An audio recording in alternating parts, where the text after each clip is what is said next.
ಅಡಿಕೆ ತೋಟದಲ್ಲಿ ಕಳೆ ನಿವಾರಣೆ ಕೆಲಸದ ವೇಳೆ ಬಲಗಾಲಿನ ಪಾದಕ್ಕೆ ಹಾವು ಕಚ್ಚಿ ಮಹಿಳೆಯವರು ಮೃತಪಟ್ಟಿದ್ದಾರೆ. ಚಿತ್ರದುರ್ಗ ಜಿಲ್ಲೆಯ ಚಳ್ಳಕೆರೆ ತಾಲೂಕಿನ ನಾಯ್ಕನಹಟ್ಟಿ ಹೋಬಳಿಯ ಮಲ್ಲೊರಳ್ಳಿ ಸಮೀಪದ ಮ್ಯಾಸರಹಟ್ಟಿಯ ನಿವಾಸಿ ಶಿಲ್ಪಾ ಮೃತಪಟ್ಟ ಮಹಿಳೆಯಾಗಿದ್ದಾರೆ.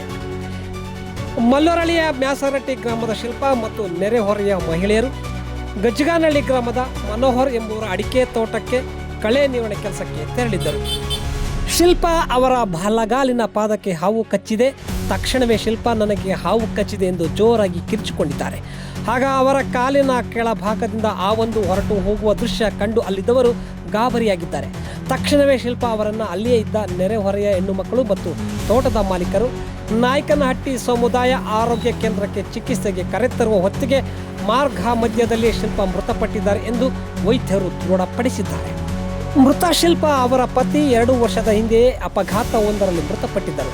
ಈ ಸಂಬಂಧ ನಾಯ್ಕನಹಟ್ಟಿ ಪೊಲೀಸ್ ಠಾಣೆಯಲ್ಲಿ ಪ್ರಕರಣ ದಾಖಲಾಗಿದೆ.